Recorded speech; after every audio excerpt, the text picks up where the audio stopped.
The American people overwhelmingly reelected him back to this office, and it's why the American people defeated the Democrat Party in devastating fashion. Today, we have officially learned Democrat officials still refuse to accept the will of the American people. Maryland Democrat Senator Chris Van Hollen rushed to Dulles Airport this morning to fly to El Salvador, potentially using taxpayer dollars, to demand the release of deported, illegal, alien MS-13 terrorist. The Democrats and the media in this room have continually and wrongly labeled Kilmar Abrego Garcia as a Maryland father. There is no Maryland father. Let me reiterate. Kilmar Abrego Garcia is an illegal alien, MS-13 gang member and foreign terrorist who was deported back to his home country. And when Kilmar Abrego Garcia was originally arrested, he was wearing a sweatshirt with rolls of money covering the ears, mouth, and eyes of presidents on various currency denominations. This is a known MS-13 gang symbol of hear no evil, speak no evil, see no evil. Abrego Garcia was also arrested with two other well-known members of the vicious MS-13 gang. And two separate judges found that Abrego Garcia was a member of MS-13, and that finding has never been disputed. And just this morning, it was revealed through Maryland court documents that Abrego Garcia's wife petitioned for an order of protection against him for 2 instances of domestic violence in May of 2021. And here is the order right here. The court ordered that the respondent committed the following acts of abuse. Once in May of 2021, assault in any degree. And on May 4th of 2021, he punched and scratched his wife, ripped off her shirt, and grabbed and bruised her. This is from a court in Maryland. So not only are Democrats rushing to defend an illegal criminal foreign terrorist gang member, but also an apparent woman beater. To set all of that aside, the basic fact that he was illegally inside our country and had a lawful deportation order made him subject to removal back to his home country of El Salvador. And if he ever ends up back in the United States, he would immediately be deported again. Nothing will change the fact that Abrego Garcia will never be a Maryland father. He will never live in the United States of America again. And the United States Supreme Court ruled unanimously that the President of the United States and the Secretary of State could not be compelled to forcibly retrieve this citizen of El Salvador who is currently locked up in a maximum security prison in his home country due to his MS-13 membership. To remind the media and the Democrat Party, MS-13 are among the most vicious and dangerous individuals in this world. They pose a direct threat to the United States, El Salvador, and any other country who maintains basic law and order. MS-13 rapes innocent girls and women, runs sex trafficking operations, murders for sport, and terrorizes law-abiding people. That's why El Salvador President Bukele made it clear this week that he will not be releasing this MS-13 gang member from his prison. But that is not enough. All of that is not enough to stop the Democrat Party from their lies.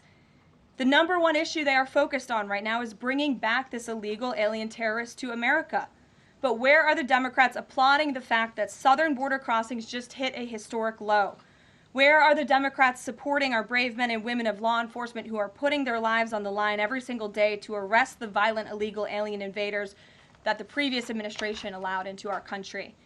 And where are the Democrats when innocent Americans are victimized by illegal criminals that Joe Biden let in? It's appalling and sad that Senator Van Hollen and the Democrats applauding his trip to El Salvador today are incapable of having any shred of common sense or empathy for their own constituents and our citizens. Nobody knows this more than the woman standing to my right, Patty Morin, whose beautiful daughter Rachel was brutally maimed and murdered at the hands of an illegal alien in August of 2023. Patty no longer has her daughter because of the failed Democrat Party's open border, and these are policies that President Trump is bringing an end to. Patty should not have to be here today, but she is. And we are grateful and we are honored for her willingness and her request to share her powerful story with the world. Thank you, Patty, for being here. Thank you. A lot of you don't know the whole story about Rachel and about the crime that was committed against her. Even us, her family, we didn't know all the details. They kept most of it close to their chest, the detectives, because they didn't want to do anything to hurt the case. They wanted to keep the integrity of the case, so they kept everything close. I sat for the last 2 weeks in her trial, and we saw layer upon layer upon layer of evidence against the accused, an illegal immigrant from El Salvador. And the things that we thought, well, maybe this might have happened, we didn't know. But when we were at the trial, we got all the puzzle pieces. And I want to share some of those things with you. You know that Rachel's a 37-year-old mother. She has 5 children. We've walked the trail for the last 25 years that we've lived in Maryland. It's a safe place for our family. It's where we go to get a little bit of New England, because that's where we're from, New England. When she went on that trail that day, she was not planning on dying. She wasn't planning on walking to her death. She was planning on going to the grocery store with her girls afterwards. Victor Martinez, he waited for her. He waited for her to come closer. He saw her. He saw that there was nobody around. He attacked her. He dragged her 150 feet, blood gushing from her head. It left a 150-foot trail of her blood to the culverts, where he picked her up, he threw her against the wall of the tunnel, and he raped her. But before he did that, he stopped on that trail, and rocks, still stained with her blood, he used them to hammer her head against those rocks. They say at least 20 times they could count the cuts in her head.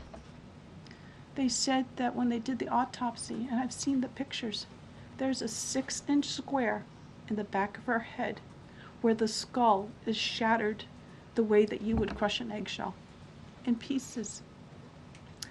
3/4 of her brain hemorrhaged. Her right and left side of her face bashed in. Her beautiful face bashed in. Her head bashed in. Broken bones, fractures.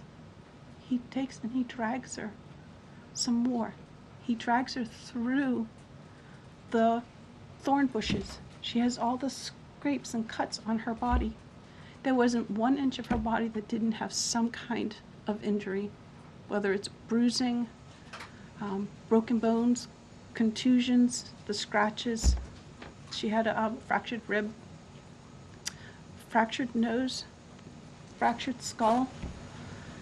And then he takes her into the tunnel, and he picks her up. He throws her against the wall. Blood is gushing from her head. Her hair is soaked in blood. And they showed us pictures of her body against the wall, outlined. The blood outlined her body. And you could see where the blood ran down around her as he was raping her. And then he threw her down and raped her some more. And then he strangled her because he didn't want her to be able to live to tell the story.